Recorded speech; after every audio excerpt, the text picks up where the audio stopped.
Hello everybody, hope you are doing well. This is a quick video. It's not a happy video necessarily. It is not really a video I plan to make separately. I wanted to include some of this in a video when it comes to things we like and dislike about being in Canada. However, it has become quite relevant this November. I decided I will share some of my thoughts about healthcare in Canada. So up until this year, we were quite lucky to not really need the healthcare system. But we did hear stories about it, and unfortunately a lot of what you hear is true. So many people know the healthcare is free in Canada. Not necessarily your medicine that you get afterwards, but seeing a doctor, getting operations, all of those things, going to the hospital, all free. So yeah, that is great. However, it comes at a bit of a cost as to the quality of care.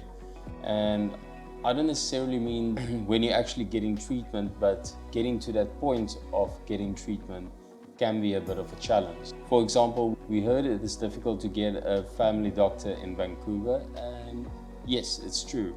When you look at family doctors, all of them on their websites, or most of them at least, indicate that they are not taking any new patients, and that's pretty much been their status since about 2020. So it's difficult to get a family doctor. That means basically a doctor that you would routinely go to, compared to going to a walk-in clinic, which is our current situation, where you are seeing somebody different every time around. The current situation that got me making this video was when my kid recently had the flu, or at least we think it was the flu. She was very sick, running a high fever overnight, struggling to break it.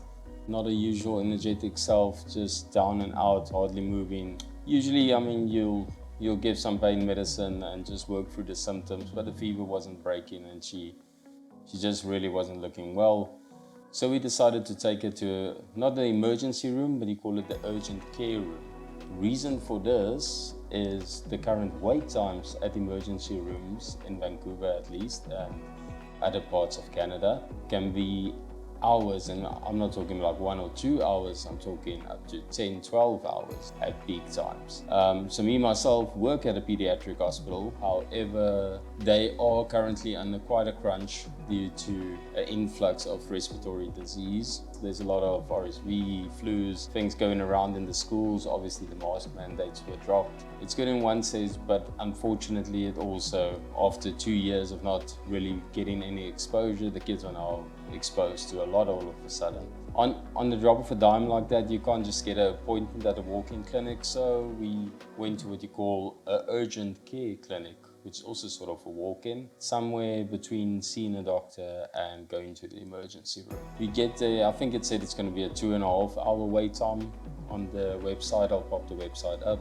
Unfortunately, that was not correct. It took about 45 minutes to an hour to get triaged.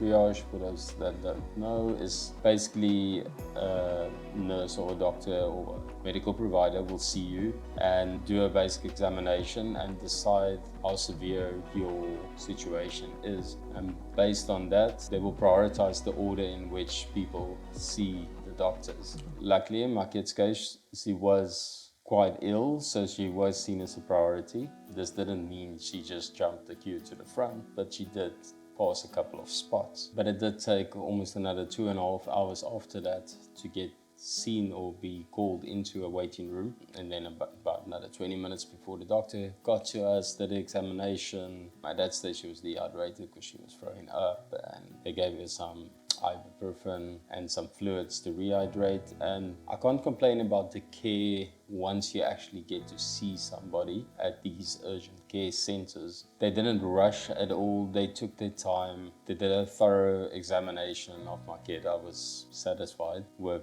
the care she received. And they also didn't let us leave until they were happy she got her fluids and her fever was coming down, her heart rate was coming down. So I feel positive about that they really did a thorough investigation and took care of her. Yeah, unfortunately the whole trip, I think we started out at 12:30 in the morning and walked out of there 5:30 in the afternoon or something like that. So it's a long wait, and it also carries some risk waiting like that, you're obviously waiting in a room with a bunch of other sick people with all kinds of possibly other viruses you can catch while you're sitting there in those 5 hours. So it's not ideal, but that is the current situation. So they're also telling you with kids, like everybody knows, you take some pain medication, things try and break the fever, but that's good and well. However, if you go to the pharmacies at the moment and you go to the pediatric shelf, there's just nothing on the shelves. You don't have anything for nausea, you might be lucky and you might get a suppository for nausea for the kids. Yeah, that's really it. There's no pain medication on the shelf or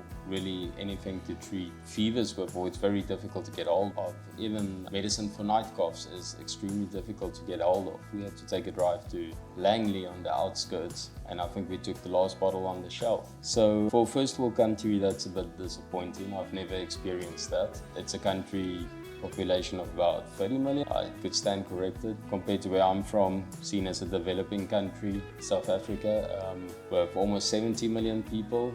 I have never experienced not being able to get medication to break a flu, which is a pretty basic medication. So yeah, that I found pretty freaking disappointing, that I couldn't make a plan there, or there was no foresight. And obviously you end up in the toilet paper scenario like with COVID, where everybody is just panic buying. So when there's something on the shelf, people are emptying it. So there are signs up, only take one per family, things like that. However, the shelves are still quite empty, or at least last time I checked. But it wasn't just my kid that got sick. I also, shortly after that, woke up. I had a bit of a cough, and then I just woke up with a really bad earache on Sunday morning. My ear was just throbbing and completely closed. I could hardly hear anything.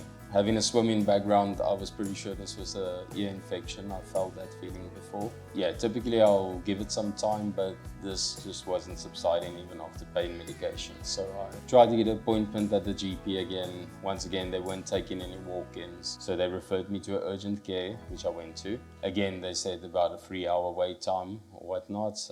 I stood around for about an hour to get triage again. The guy told me probably another hour and a half before I'll be seen, and probably it was an hour and a half later I was seen. I got some antibiotics and I got treated. So once again, the treatment there was fantastic. I feel they didn't rush it, they didn't take any shortcuts. I was satisfied with the treatment. So this might sound weird because I'm saying I'm satisfied with the treatment and all of that, which is true. This is for the urgent care things. But I think the problem really, when it comes to the healthcare, from my experience, my point of view, is just your primary care, the basic stuff. Getting a family doctor. Any South Africans watching this would know, if you're from a suburban area, I wouldn't say middle class, because middle class isn't always in the range to afford private medical care. But we've got private medical care, so even if you don't have medical aid, you most likely can afford a GP visit, and the GP will squeeze you in the same day, a private GP.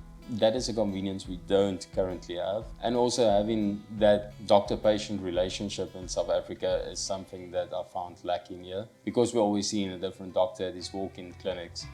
It's very robotic, just like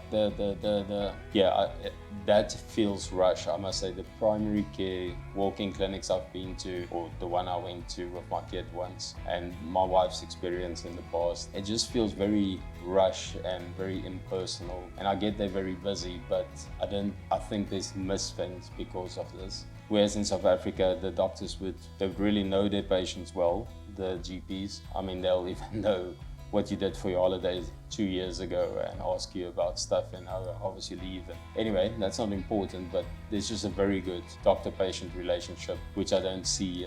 I'm not sure how it is if you actually have a family doctor, if that improves. The other problem I find is if you go to these walk-in clinics, they only see you for one condition. So if you go in there and maybe you've got a throbbing ear, but you also twisted your ankle, they're going to say, are you here for your ear or are you here for your ankle? So you have to make an appointment for your ear, an appointment for your ankle. Or you've got stomach pain, you've got this.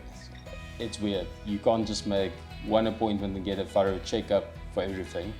Or just get a proper medical checkup. Yeah, it's sort of like a one-by-one event basis, which can be frustrating because it's difficult to get appointments and you sit there a long time and now you have to go multiple times. So I think that even puts more strain on the system. Then because of this lack of GPs and family doctors, you end up in a situation like ourselves where you can't go see your GP, you can't call your pediatrician. So what's the next step if you feel you need care and you need it urgently? You have to go to these urgent care centers. So typically you wouldn't have to go there, you'll be seeing a GP. Now you're heading to the urgent care centers, so they are busier. This, in effect, puts more pressure on the ER departments because the urgent care gets busy. So your patient's a bit sicker, but that typically wouldn't be going to a ER, will now be going to a ER. I mean, you might even have people going for a new prescription or to renew a prescription, they might go to urgent care.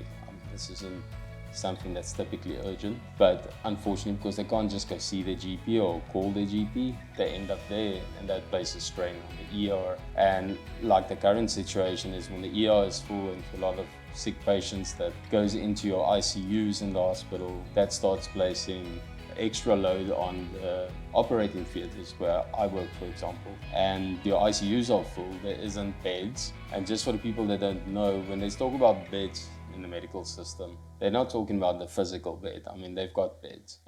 They're talking about carers for the people in these beds. I mean, your ideal situation, especially in a children's hospital for ICU, you would want one-on-one care. So you want at least one nurse per patient in the ICU, and you want enough physicians around. But when the ICUs get loaded like this, you end up in a situation where you don't have enough staff and you might need one nurse for 2 patients, which isn't ideal, but it's doable. But because of this situation, it backlogs into the operating room, and elective procedures might not be taking place, and it's been happening. So people have been missing, or people that's been on a list for surgery has been postponed even further because the ICUs are swamped. And I feel this all builds from the primary care. I think if you can fix it from that bottom up, the problem starts from the bottom and it works its way up into all the systems.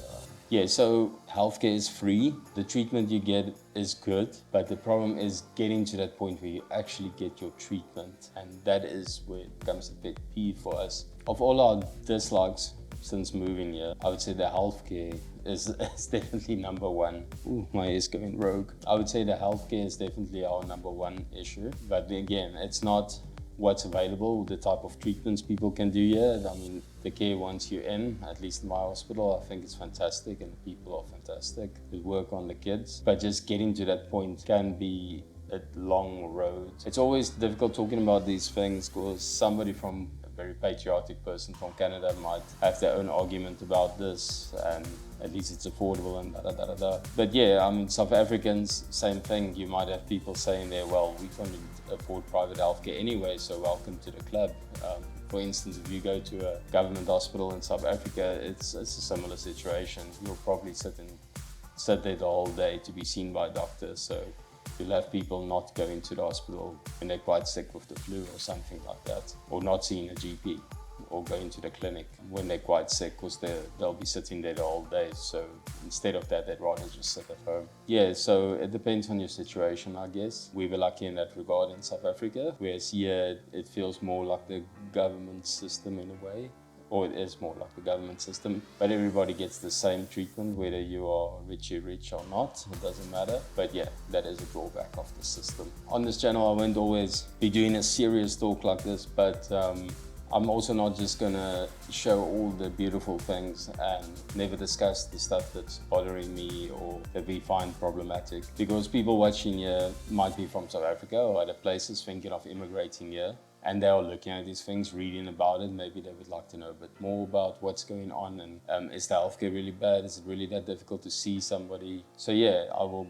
share stuff like this, and yeah, it might also sometimes hit a nerve with people that grew up here saying, well, then move back. But I'm going to be objective about this, and there's no country that's just great. You don't get a country like that. Every country's got some or other thing that people complain about. So I'll be real and talk about these things. And if it strikes a nerve, it strikes a nerve. So if it helps somebody, it helps somebody. And yeah, if somebody's got more input or like to share their experiences, please comment down below. Feel free to. Yeah, if there's any other questions people have or things they think about, please let me know, because in that way perhaps I can help you, or perhaps I can share what our experiences was about things you might be thinking about. Anyway, So I hope this was helpful to somebody. Sorry for the little rant, and I hope to be posting some more happy videos soon. Have a Merry Christmas and Happy Holidays if I don't post something before then.